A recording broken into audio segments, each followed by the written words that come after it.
morning, everyone. Welcome back to Atlanta and Company. I'm Christine Pilara. Prostate cancer is being diagnosed in 1 out of every 7 men, and there are no early stages of it for detection. Now, here to tell us much more about it are doctors Justin Hart, radiation oncologist at Wellstar, along with urologist Dr. Justin Ware. Thank you both for being here. We really appreciate it. And let's talk about how we've heard so much in the news, but it's kind of, we're getting mixed signals. I feel like sometimes we don't know if they're really saying that prostate cancer is a significant problem or not. But when I hear that 1 in 7, I would say it really is. That's a great point that you make. In fact, it's oftentimes the first question my patients ask me, is prostate cancer a problem at all? Should I even be worried about it? In fact, folks are very surprised oftentimes to find out that prostate cancer is quite a problem. There are 4 things that I think are worth talking about and discussing to illustrate the problem. First is, prostate cancer is the 2nd leading cause of cancer death in American men. That is, only lung cancer kills more men each year than prostate cancer. The second is that it is a very common disease. Just like you said, 1 in 7 men will be diagnosed with prostate cancer at some point in their life. And the third thing is that there's a misconception that it's just a disease of older men. In fact, the average age of diagnosis is 66. And all too often we find men with advanced prostate cancer as early as their 50s. The fourth thing is, just like you mentioned, prostate cancer in its early stages, when it's the most curable, has no symptoms. Wow. Once it has spread to your bones and caused symptoms, at that point it's considered incurable.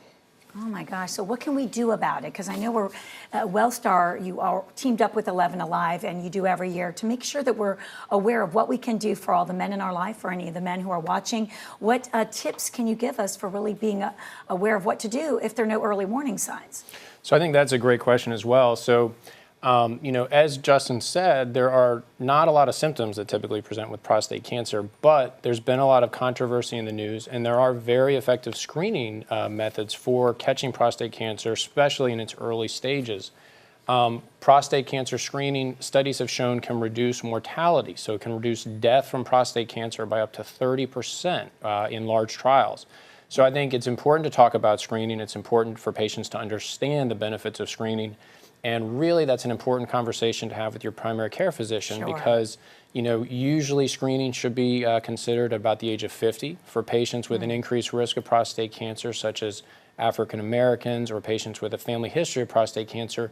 It may be even more important to talk to your primary care doctor at even younger age. And but an important conversation to understand the risks and benefits of screening and the importance, as we've discussed, of prostate cancer. So start screening at 50. How often? Once a year?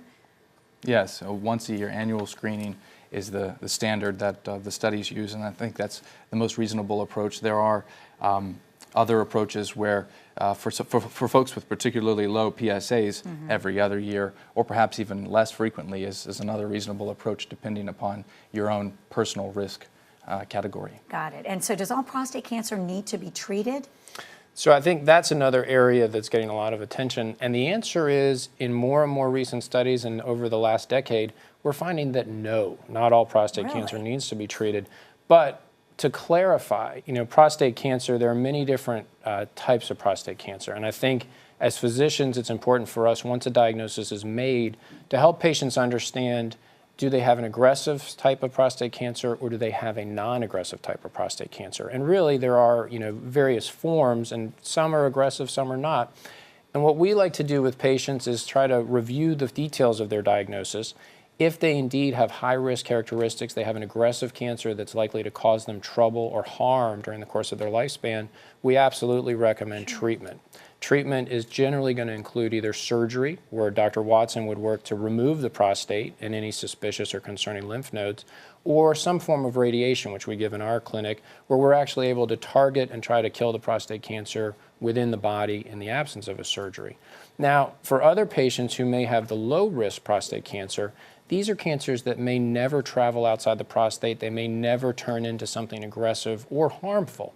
Those patients can opt between the two treatments we discussed, surgery or radiation, and in some cases they can actually opt to just monitor the cancer under Really? the eyes of a careful physician in what we call active surveillance. And I have a lot of patients who have chosen active surveillance. Really? I would think that if I knew that there was cancer, I know every situation and all the details of a given situation are different, but I would think cancer, I got to get it out. Absolutely, absolutely. Patients oftentimes feel that way, so it's important for us to explain to them from the outset that some prostate cancer is low risk, and we know that it's very unlikely to cause them harm in their lifetime, but there are well-established protocols for active surveillance, which is a way of watching that low-risk, low-volume disease to be sure it never progresses to something more aggressive, but that if it does, it's still at a stage we can cure it.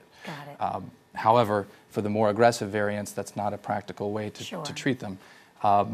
But I do have many patients on active surveillance, and it's well-established protocol. It's been in place for almost the last decade. Wow. And I know we mentioned radiation, surgery. Any new management of prostate cancer? There's a lot that's new in prostate cancer. It's an exciting time to be a radiation oncologist or a urologist because we've progressed a lot even just in the last 10 years in our ability to treat and know which prostate cancer to treat, and also our treatment methods. So at Wellstar, we have an advanced robotic surgery team. I'm a fellowship-trained urologist in robotic surgery, and Dr. Hart leads our radiation team in treating prostate cancer with the most advanced radiation techniques available, including tomotherapy, CyberKnife for prostate cancer, and we're currently debuting a multidisciplinary clinic where the patients can come to us and they see the urologist and the radiation oncologist in one sitting. Furthermore, with active surveillance, just like you said, there's a concern from patients' perspective that perhaps this is going to be more aggressive and we're missing it. So we have personalized genomic analysis in order to determine which of those prostate cancers, which appear low risk under a microscope, actually have gene mutations to show that they are going to be more aggressive. In those cases, we don't watch those patients. We proceed to treat them. Right.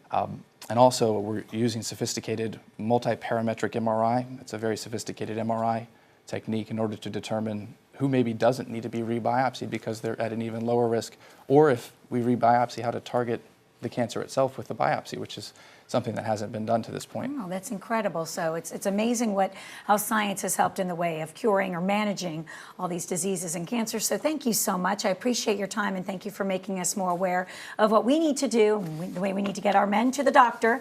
And for more information about Wellstar, please log on to wellstar.org. And this segment was paid for by Wellstar.